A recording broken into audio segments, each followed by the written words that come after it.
Okay, next हम अपने जो हमारा क्लास 6 का 11 चैप्टर चल रहा है 11.1 के लिए, उसमें हम क्या पढ़ेंगे? अगले हम पढ़ने वाले हैं एक्सप्रेशंस विद वेरिएबल।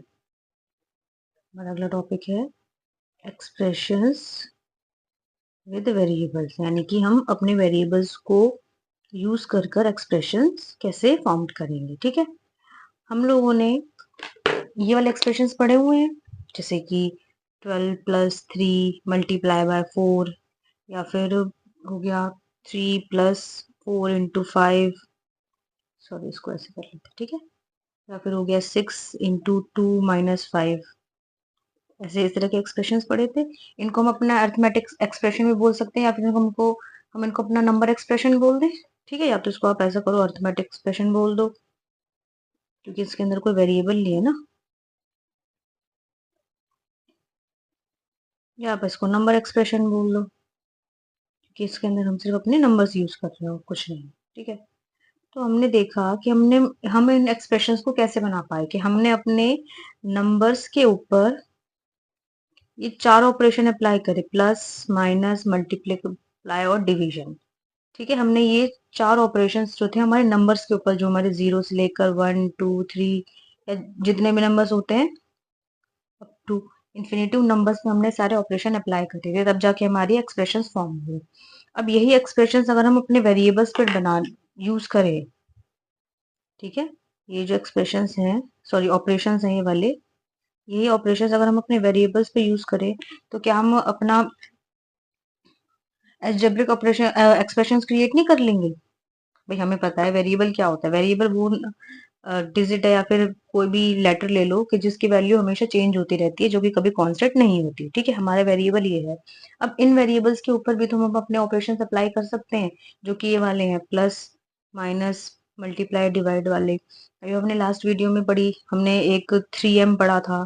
ठीक है, यहाँ पे तो एक ऑपरेशन अप्लाई हुआ है, 3 × m, यानी कि m को 3 से मल्टीप्लाई कर दिया। फिर हमने y-3 कुछ पढ़ा था, जिसमें हमने y में से 3 को डिवाइड कर दिया, तो यहाँ पे भी हमने ऑपरेशन अप्लाई कर दिया। तो इसी तरह से हम वेरिएबल के ऊपर भी हम इन चारों ऑपरेशन का यूज करके हम एक्सप्रेशंस बना सकते हैं। वो जो एक्सप्रेशंस बनेंगे उन एक्सप्रेशंस को हम बोल देंगे अलजेब्रिक एक्सप्रेशन। ठीक है, अब आगे जो हमारे न्यूमेरिकल एक्सप्रेशन होते हैं, जैसे कि ये हो गया 12 इंटू 3 माइनस 4। ठीक है, ये एक्सप्रेशन जो है ये अभी के अभी सॉल्व हो जाएगा। जैसे कि मान लो मैंने पहले 12 को 3 से मल्टीप्लाई किया, -4 = 32। यहाँ हमें कोई किसी चीज की हेल्प लेने की जरूरत नहीं। जैसे कि ये हो गया 6 × 5 +2 कर दो, तो 6 × 5 क्या होता है 30, +2 करा, ये भी, अरे ये भी 32 आ गया। ठीक है, तो इन एक्सप्रेशंस को सॉल्व करने में हमें कोई दिक्कत नहीं है। लेकिन हमारा जब कोई अलजेब्रिक एक्सप्रेशन आ जाता है, जैसे कि मान लो ये हो गया 4x + 2। ठीक है, अब इसको हम सॉल्व नहीं कर सकते। क्यों सॉल्व नहीं कर सकते? जब तक हमें कोई x की वैल्यू गिवन ना हो। जब तक हमें अपने x की वैल्यू गिवन नहीं होगी, तब तक हम इस एक्सप्रेशन को सॉल्व नहीं कर सकते। जैसे कि हमने ऊपर तो सॉल्व कर दिया, हमें तो किसी वैल्यू की जरूरत वहां थी ही नहीं, लेकिन यहाँ पर हमें x की वैल्यू की बहुत जरूरत है। जब तक उस x की वैल्यू हमें नहीं मिलेगी, तब तक हम इस एक्सप्रेशन को सॉल्व नहीं कर पाएंगे। तो मान लो यहाँ पे मैं x2 लिख लेती हूँ। ठीक है, मान लो मैंने x2 ले लिया, तो इस 2 को इसके अंदर डालेंगे। ठीक है, पहले इसको सॉल्व करेंगे, उसके बाद आगे आ जाएगा 10। या मान लो मैं x को 3 ले लूं, 3 को फिर इसके अंदर रख देती हूँ, x के अंदर, आ गया 12 + 2, जो कि हो गया 14। तो हमें अलजेब्रिक एक्सप्रेशन को सॉल्व करने के लिए हमें उसके अंदर जो वेरिएबल्स दिए होंगे उनकी वैल्यूज पता होना बहुत जरूरी है। उनके बिना ये एक्सप्रेशन सॉल्व नहीं हो सकते। ठीक है, ये चीज थी। अब आगे देखते हैं आगे क्या दे रखा है।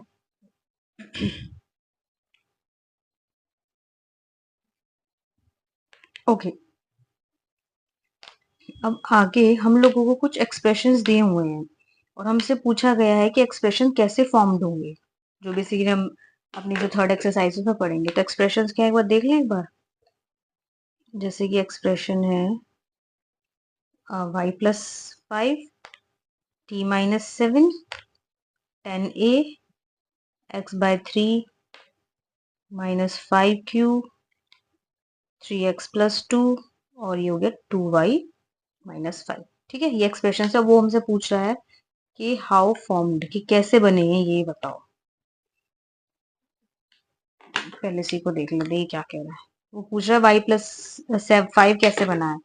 हम इसको ऐसे रीड करते हैं ना, वाई प्लस 5। अब ये पूछ रहा है कि कैसे बना है, तो कैसे बना है कि हमने 5 एडेड टू वाई। हमने क्या करा, 5 को y के अंदर ऐड कर दिया, या y में ऐड कर दिया, जो बोल सकते हैं 5 एडेड टू y। ठीक है। अगला उसने पूछा है कि t-7 कैसे बना है। हम इसको ऐसे रीड करते हैं, तो t-7 कैसे फॉर्म्ड हुआ है, 7 सब्ट्रैक्टेड फ्रॉम t। कि हमने 7 को, sorry t t t t हमने 7 को t में से माइनस कर दिया। ये तो हुआ कि हमने 7 को t में से माइनस किया है। अगला है 10a। देखते हैं क्या कर रहे हैं। अब इसको दो तरह लिख सकते हैं, या तो ये लिख दो a इज मल्टीप्लाइड बाय 10, या फिर ऐसे लिख दो 10 इज मल्टीप्लाइड बाय a।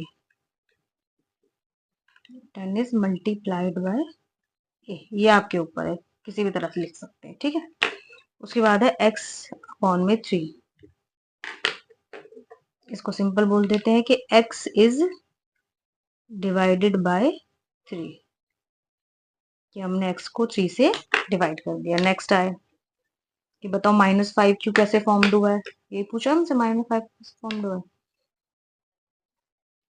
तो उसमें क्या लिखा है कि q इज मल्टीप्लाइड बाय -5, या फिर वही कि -5 इज मल्टीप्लाइड बाय q, जो भी चीज आपको लिखनी जैसे लिख सकते हैं। अगला है, देखो ये थोड़ा सा डिफरेंट है कि इसने क्या करा है। यहाँ पे ना पहले ये काम होगा, भाई एडिशन करना है, एडिशन वाला मेजर है ना, तो पहले ये काम हुआ है। तो सबसे पहले क्या हुआ है कि first x is multiplied by 3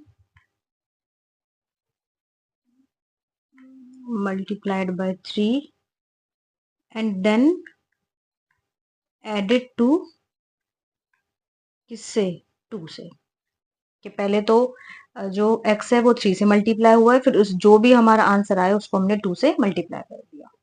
अब अगला है हमारा ये 2y माइनस 3 का। ठीक है। तो सबसे पहले वही first y is multiplied by 2 and then 5 is subtracted from the product. From the product लिख दो, या फिर आप लिख सकते हो ब्रैकेट में इसको कि 2y, ऐसे लिख सकते हो, ये आपके ऊपर है। ठीक है। First y is multiplied by 2 and then 5 is subtracted from the product, ये चीज थी। अब अगला पूछ लेता है ये, एक सेकेंड, अगला कि ये तो था कि हमें एक्सप्रेशंस गिवन थे, तो हमने पूछा कि कैसे फॉर्म्ड होगा। मान लो हमें अगर इंस्ट्रक्शंस गिवन हो, ठीक है, 4 तक, सॉरी, वो कह रहा है कि मान लो हमें इंस्ट्रक्शंस गिवन हो कि इसको इसमें से डिवाइड करो, फिर बताओ तुम एक्सप्रेशन कैसे फॉर्म करोगे। जैसे ये मैं लिख लेती हूँ जो उसमें है, ठीक है, फिर बताती हूँ। ओके, ठीक है। ये है कुछ एक्सप्रेशंस, सॉरी इंस्ट्रक्शंस जो है वो हमें गिवन है। अब हमें इसे एक्सप्रेशन फॉर्म करना, कैसे फॉर्म करते हैं देखो। कह रहा है कि 12 सब्ट्रैक्टेड फ्रॉम z, यानी कि 12 जो है वो z में से माइनस कर दिया गया है, तो z माइनस 12। ठीक है। अगला है 25 इज एडेड टू r, के 25 को r के अंदर ऐड किया गया है, तो r प्लस 25। अगला है p इज मल्टीप्लाई बाय 16, यानी कि p को 16 से मल्टीप्लाई किया गया है, तो 16 इंटू पी, या फिर 16 p लिख सकते हो। y इज डिवाइडेड बाय 8, यानी कि y को 8 से डिवाइड किया गया है। मैं यहाँ पे स्पेस नहीं है इसलिए ऐसे लिख रही हूँ। ठीक है। अगला है m is multiply bye -9, m is multiply bye -9, तो -9 मल्टीप्लाई बाय m। ठीक है। अगला है y is multiply by 10 and then 7 added to the product. क्या वो कह रहा है कि y इज मल्टीप्लाई बाय 10, यानी कि पहले y को 10 से मल्टीप्लाई किया गया, फिर वो कह रहा है कि sorry 7 added to the product, यानी कि इस प्रोडक्ट के अंदर 7 को ऐड कर। ठीक है। उसके बाद है अगला n इज मल्टीप्लाई बाय 2, है ना, n इज मल्टीप्लाइड बाय 2, यानी कि पहले 2 को जो है 1 से मल्टीप्लाई किया, and 1 subtract from the product, यानी कि इस प्रोडक्ट में से 1 को माइनस कर दो। ठीक है, तो इस तरह से अगर हमारी इंस्ट्रक्शन गिवन होगी हम एक्सप्रेशंस बना सकते हैं। तो यही चीज जो वो हमारी पूरी एक्सरसाइज में दी गई है कि यही पूछेंगे कि अगर एक्सप्रेशन दिया हुआ है, 1 सेकेंड, अगर एक्सप्रेशन दिया हुआ है तो वो कैसे फॉर्म हुआ है हमको इस स्टेटमेंट में लिखना है, और अगर हमें इंस्ट्रक्शंस दी हुई है तो हमें अपना एक्सप्रेशन कैसे फॉर्म करना है। तो पूरी एक्सरसाइज में यही चीज है। ठीक है, अब नेक्स्ट में अगला देखते हैं क्या करना है। Okay, bye.